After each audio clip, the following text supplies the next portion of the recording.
अस्सलाम वालेकुम। Pakistan defence analysis में खुश आमदीद।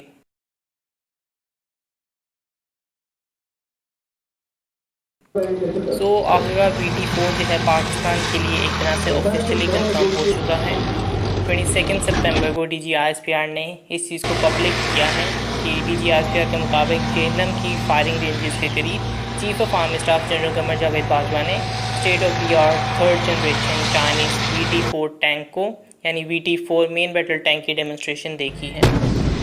इस वॉर मशीन को स्ट्राइक फॉर्मेशन की जानिब से एक डिफेंसिव रोल में रखा जाएगा।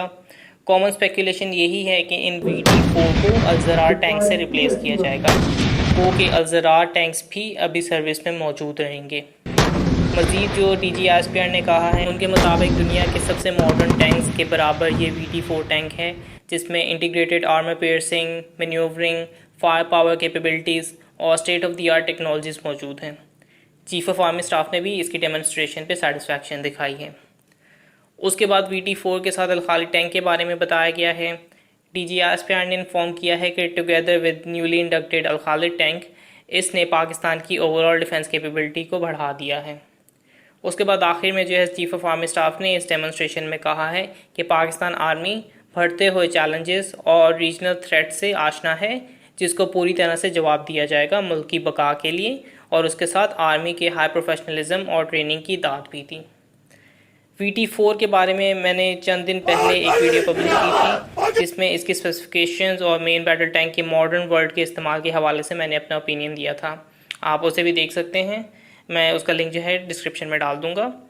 जहाँ तक इस VT4 की बात रही तो इस VT4 में यानी पाकिस्तानी VT4 में एक बड़ा डिफरेंस जो कि बाकी VT4 टैंक से मुख्तलिफ है, इसमें एक तो हमारे VT4 में 1500 हॉर्स पावर का इंजन लगा हुआ है, यानी ज़्यादा पावरफुल इंजन इसमें मौजूद है। टाइप 99A की तर्ज का 1500 हॉर्स पावर का इंजन इसमें मौजूद है। दूसरा ये कि इसमें FY4 ERA है, यानी FY4 एक्सप्लोसिव रिएक्टिव आर्मर इसमें इंटीग्रेटेड है। बेसिकली ये एक्सप्लोजिव्स हैं जो कि मेटल प्लेट के इन बिटवीन मौजूद होते हैं, और इन केस अगर कोई एम्यूनेशन अप्रोच करती है, स्पेशली जो कोई पेनिट्रेटिव एम्यूनेशन होती है, तो ये एक्सप्लोजिव डेटोनेट होते हैं, और जिसकी वजह से जो पेनिट्रेटिव एक्सप्लोजिव उनकी तरफ आ रहा होता है वो उसको डैमेज कर देती है। ये FY4 ERA जो है सबसे एडवांस्ड ERAs में से एक है। ये FY4 ERA जो है हीट, आर्मर पियर्सिंग और टैंडम वॉरहेड से प्रोटेक्शन देता है। इसका आर्मर ब्लॉक 85 mm की थिकनेस रखता है, और बेसिकली FY सीरीज़ का अभी तक का ये सबसे एडवांस्ड ERA है।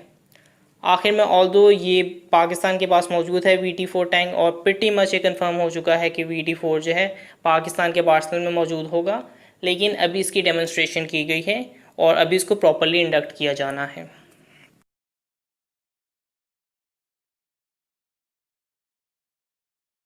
सेकेंडली हम प्राइम मिनिस्टर इमरान खान की बात करेंगे। 25 सितंबर को prime minister Imran Khan UNGA यानी United nation of general assembly में स्पीच करेंगे।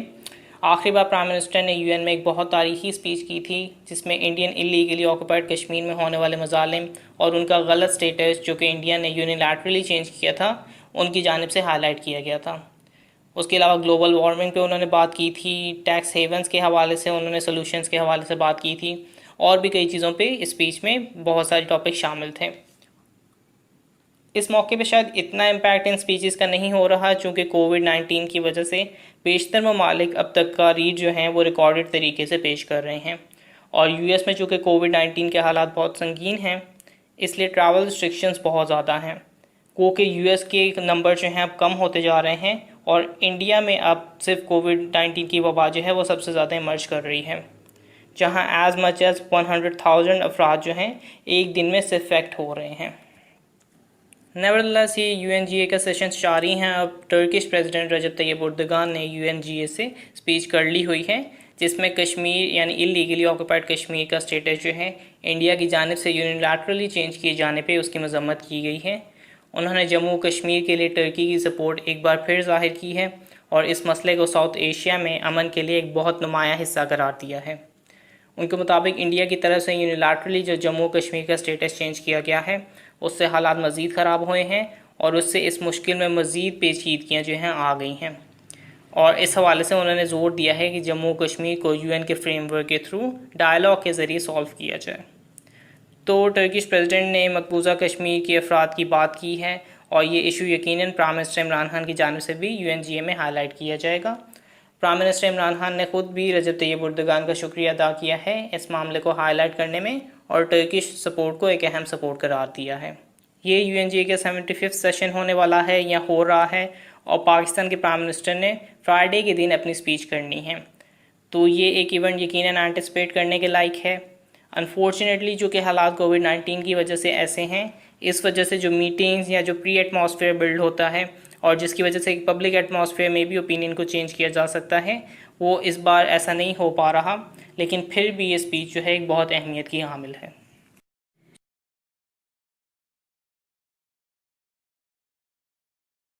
ये न्यूज़ जो है इंडियन आर्मी के इंटरनल रिफ्ट्स के हवाले से है। बज़ाहिर इस मौके पे चाइना का प्रेशर, एक डूबती हुई इकॉनमी और कोविड-19 के सबसे बड़े इफेक्टिव होना जो है वो काफ़ी ना था कि अब इंडियन आर्मी के इंटरनल रैंक्स में भी लड़ाई पड़ गई है। और हालात का अंदाज़ा इस चीज़ से लगाया जा सकता है कि इंडियन आर्मी चीफ को खुद इन हालात को संभालना पड़ रहा है। ये रिफ्ट जो है साउथ वेस्टर्न कमांड के हवाले से है। साउथ वेस्टर्न कमांड में army commander, south west command और उनके चीफ ऑफ स्टाफ के दरमियान उनके रोल्स पे, ड्यूटीज़ पे और कमांडर हेडक्वार्टर्स के चार्टर से मुतालिक ही डिस्प्यूट हो गया है। हालात जैसे मैंने बताया कि इतने ख़राब हैं कि आर्मी चीफ को अपने सीनियर ऑफिसर्स को इन तमाम हालात को रिजॉल्व करने के लिए वहाँ भेजना पड़ रहा है। ये चीज़ पब्लिक नहीं की गई कि दोनों के दरमियान रिफ्ट्स किस स्पेसिफिक वजह से मौजूद हैं, लेकिन इस तरह के रिफ्ट से इन कमांड की पूरी चेन पे फ़र्क पड़ सकता है, ऊपर से नीचे तक, और उनके डेली ऑपरेशंस भी मुतासर हो सकते हैं। और चूँकि कमांड जो है पाकिस्तान के साथ कनेक्ट होती है, पाकिस्तान के साउथ में, इसलिए ये और ज़्यादा संगीन हो जाता है। ये जो लड़ाई आपस में चल रही है, ऐसा लग रहा है कि इंडिया ने न जाने कितने फ्रंट जो हैं इस मौके पे खोले हुए हैं। चाइना के साथ अब नॉर्थ पे यानी अप नॉर्थ पे कोई भी मीटिंग जो है उनकी कामयाब नहीं हो रही। कोविड-19 अब चूँकि फैल चुका है इंडिया में, इससे उसको न जाने किस तरह से कंट्रोल किया जाएगा और इकॉनमी के बहुत ख़तरनाक इंडिकेटर्स मौजूद हैं। इन इंडिकेटर्स के हवाले से ही एक रिपोर्ट पब्लिश हुई थी जिसमें जो इंडियन बॉर्डर से कनेक्टेड ममालिक हैं उनके लिए एक बहुत बड़ा ख़तरा है, क्योंकि उनकी इकॉनमी जैसे जैसे बैठ रही है वहाँ से एकदम दूसरे ममालिक में रेफ्यूजी क्राइसिस खड़ा हो सकता है। और इतनी बड़ी पॉपुलेशन को कंट्रोल करना, ये तमाम चीज़ें जो है बहुत ज़्यादा ख़तरे का बायस जो हैं तमाम ममालिक के लिए हो सकती हैं। लाइक वीडियो, सब्सक्राइब, और अगर आपकी कोई फीडबैक है तो उसे कमेंट बॉक्स में डालिए। तब तक के लिए पीस आउट। पाकिस्तान जिंदाबाद।